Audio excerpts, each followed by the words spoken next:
eligible to race in many of the biggest championships and races around the world, the LMP2 class features representation from teams from around the globe. Slightly slower than the GTP cars, these LMP2 cars feature pro drivers paired with some of the best amateur drivers in the world. It's a class that often gets overshadowed at the racetrack, especially when those GTP class cars are around, but I'm going to tell you all about this class and why it's absolutely must-watch racing.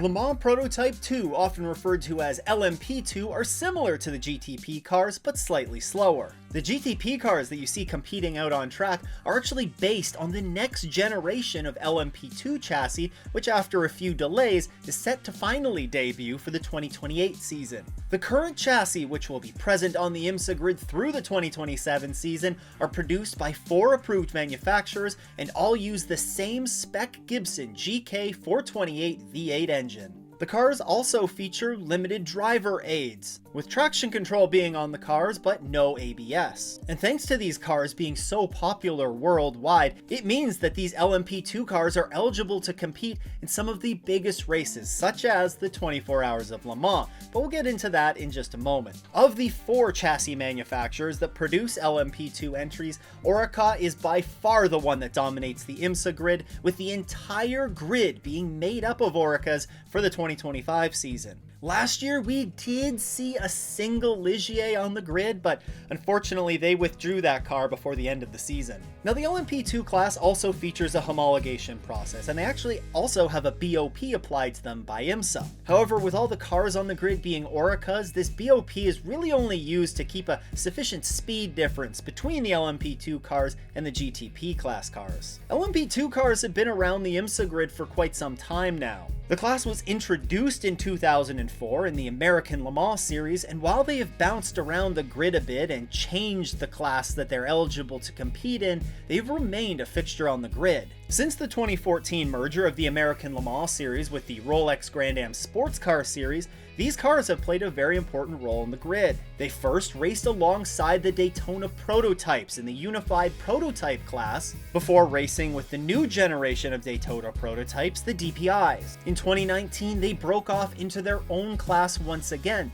and there they continue to race in the LMP2 class to this day. Now, before we continue, I want to quickly tell you about the S's newsletter. Here, I send you everything you need to know heading into each and every IMSA race weekend. It's completely free and a fantastic way to stay up to date with everything that's going on in the world of IMSA. You can check that out by clicking the first link in the description or by heading to offinthes's.com. Now, the price for an LMP2 car largely depends on the model that you're looking at, but typically they range from $400,000 to $500,000. However, expenses for these cars can run much higher than that, as that doesn't include your engine rental, and it of course doesn't include major expenses like the cost to have a team run the car. LMP2 is also a Pro-Am class, meaning that in addition to the pro driver that competes in the car, there's also a required bronze-rated driver that you have to have in for all the races. A maximum of 1 platinum or 1 gold driver and a minimum of 1 bronze-rated driver are permitted, and 2 gold drivers are only permitted for the Rolex 24. Now let me give you a brief explanation here on what the difference between a pro and an AM driver is. Platinum rated drivers generally have won a championship in a professional category such as the Hypercar class in the WEC or GTP and IMSA. These drivers are the best of the best. Gold drivers are generally also professional drivers and generally are winners of a major sports car championship, such as GTD and IMSA. Silver drivers are typically on their way to being a pro and have generally won a significant non-professional series, such as Lamborghini Super Trofeo or an endurance race of GT3 level or higher.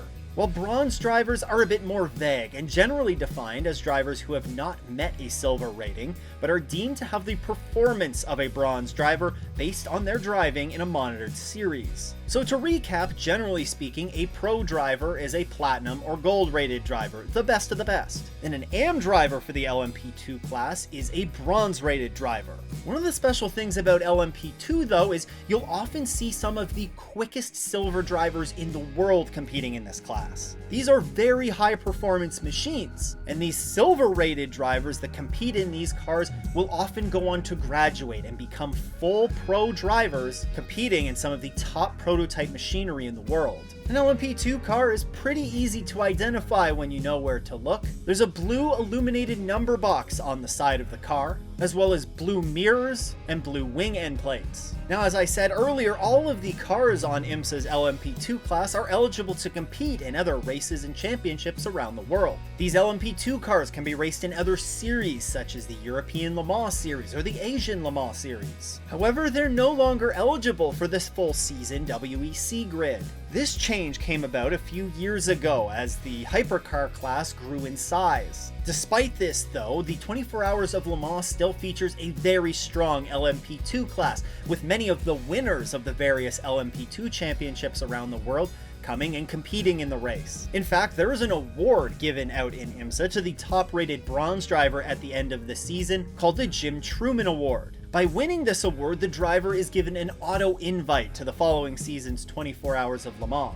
In 2024, that was Inter Europol and their bronze-rated driver Nick Bruhl, so they will be heading to this coming season's 24 Hours of Le Mans. Now, in recent years, the LMP2 grid has continued to grow, and for this season, it will feature a healthy 12 full season entries. And it's not the only class on the Imsa grid that's grown in recent years. In GTD Pro, it will see the highest number of car entries since the class was introduced in 2022. You can learn all about the GTD Pro class right here. Huge shout out to all the channel supporters. If you too want to support the show, you can head to patreon.com/offintheS's or click that join button below. Once again though, thanks for tuning in. I hope everyone has a great race weekend and doesn't go off in the S's.